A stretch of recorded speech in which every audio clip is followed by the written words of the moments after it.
how you want it. You want it like it is, or Yeah. different? Which crate is it? All of it. That whole trailer, little crates. Oh, okay. And how heavy is it? She has to weight up above. Okay. Yeah, just any way you can. I think just like that is fine. It's fine. Yeah.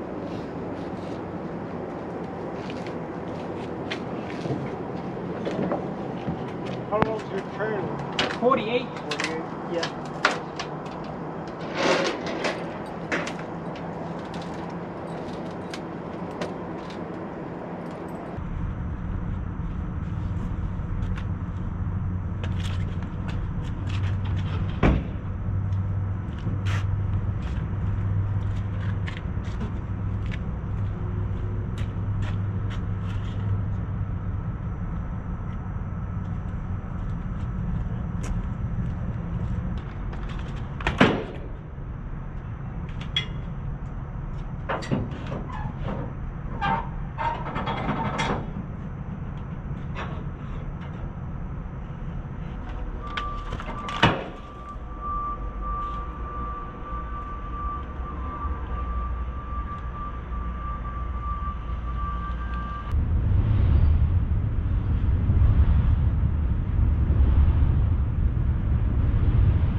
So what do we have over here?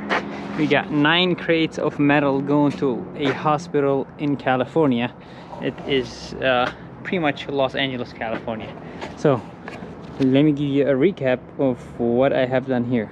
In the bottom 3 crates, I put 2 belly straps, one over here, one over here. Although I could have done 3, one there, one in the middle, and one at the end, but I just wanted to put 2 and get rid of it.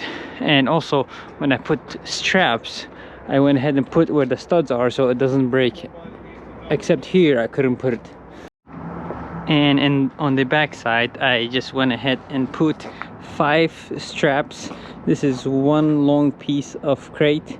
Well, there are 3 of them, so I went ahead and also put a strap right where the studs are so it doesn't break, except here I couldn't do it because my clearance light was getting in my way. I couldn't put it right here. And you see how it has been a little damaged, but here I was perfect. I was able to put a perfect strap right on top of the stud, and here I couldn't put it because I don't have any winches that goes all the way over here. So I went ahead and put one on this side. And to make the matter more interesting, this load needs to be tarped, and they have a crane that I could utilize to put the tarp on top of my frame.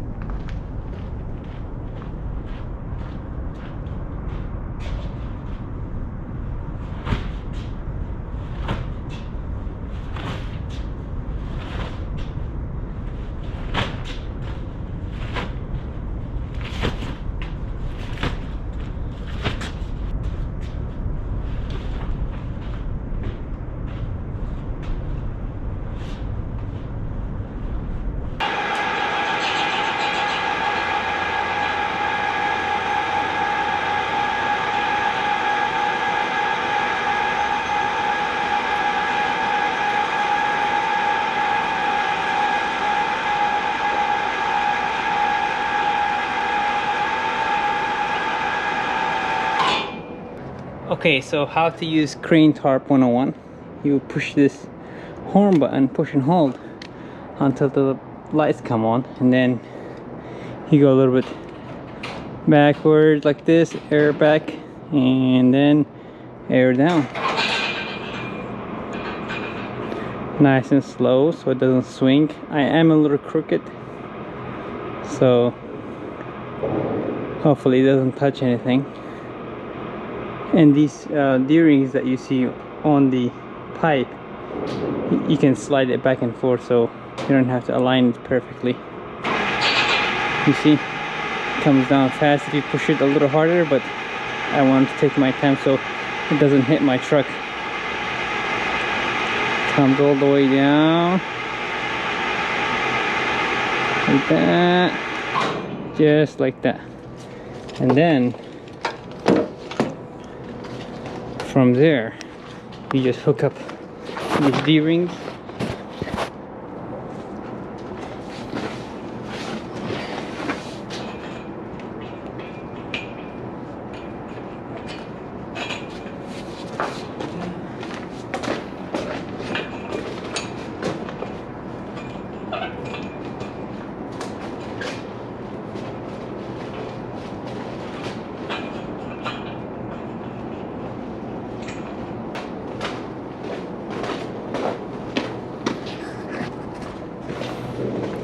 Okay, so we are ready. So let's go push the up arrow, come up nice and easy. It will take us all day. Let's make it faster.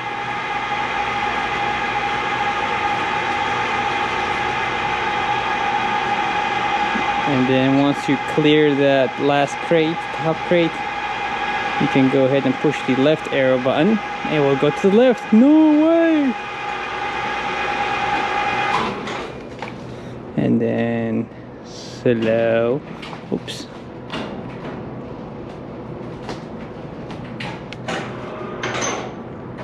That's as far as.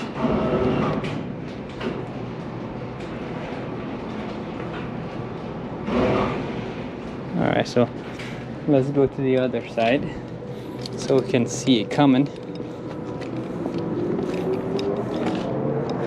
This is my first time using this.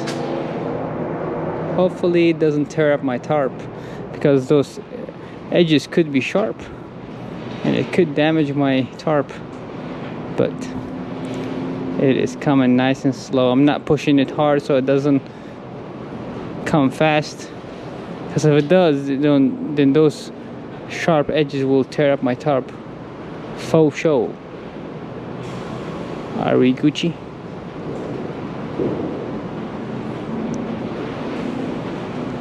Come on more, come more.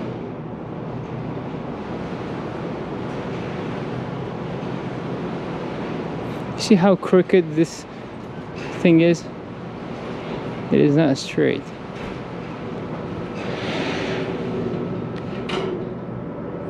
Alright, so down arrow button. Let it come down nice and slow.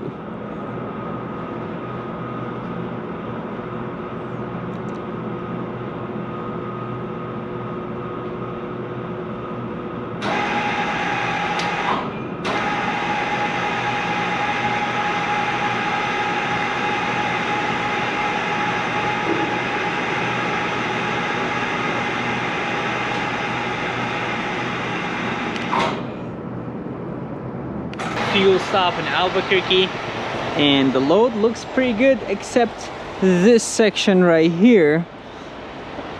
I was not able to perfectly secure it, and I put a bunch of bungees and they came loose, and then I figured, you know what, I'm gonna go ahead and use my 1-inch strap and just strap underneath that tarp so that it doesn't flap when I go on the road, you know.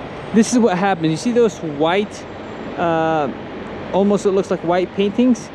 It is not painting. It's because the tarp keeps on flapping, and after a while it damages the tarp. So that's what happened. But other than that, everything looks good. My tires are doing okay.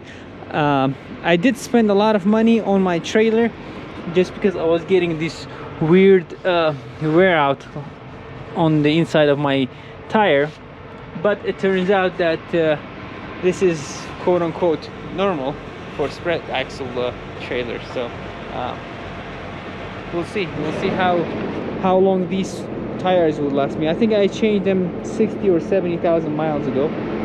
And from what I understood from an experienced driver, because I talked to him a few days ago and he said that his tires last him anywhere between 60 and 70,000 miles. So that's what I'm expecting to get to. But other than that, everything looks good. So let's just finish fueling up and get on the road. Do you see this box truck? His door is open. I don't think he knows about it. The thing is, if you don't lock this door and if you brake hard or you accelerate hard, this door will open on you very quickly. And I don't think this guy knows it. And these things are sitting there loose at the end of his truck. So once I pass by him, I'll just let him know that his door is open. Hopefully he can come out and lock it up. Good morning from Los Angeles. I am currently 40 miles away from the receiver, and I remember checking the BOL 2 days ago and it said to call them 24 hours before arrival.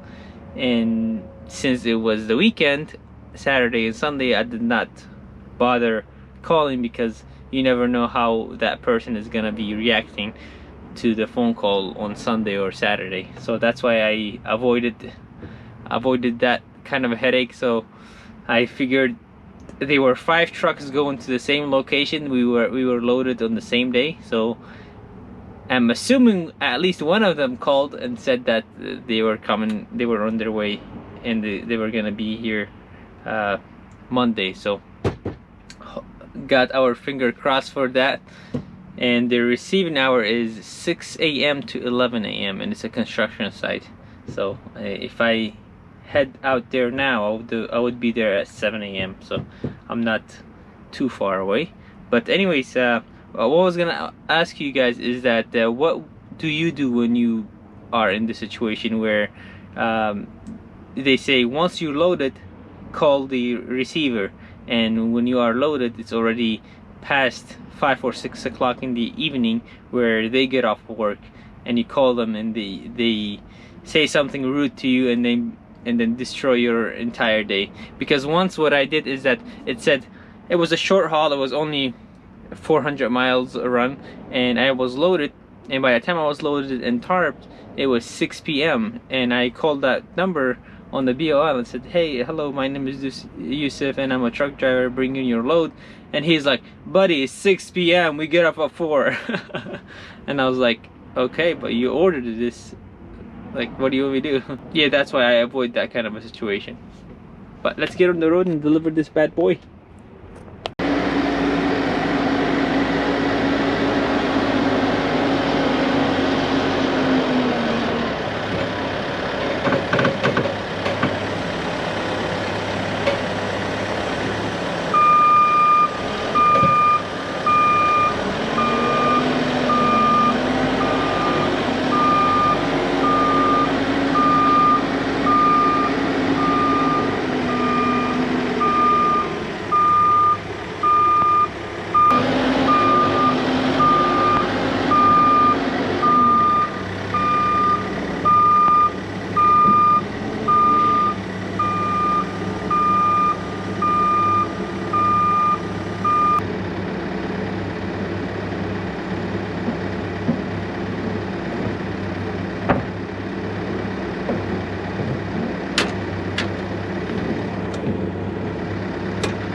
We are successfully offloaded. Now, one great tip to save your time when you are getting offloaded is to go ahead and unstrap, untarp, put all your tarps and straps away from the loading and the unloading area, and then go ahead and put away and start rolling up your straps and rolling up your tarps. That way, as they are offloading you, you are multitasking and you're doing your own thing. So by the time they're offloaded, you're probably... Anyways, this will do it for this video. I have one more load to pick up and I'm headed back to East Coast, so I'm excited about that. Please stay tuned for my next video. Thank you very much. I'll see you guys next one. Adios.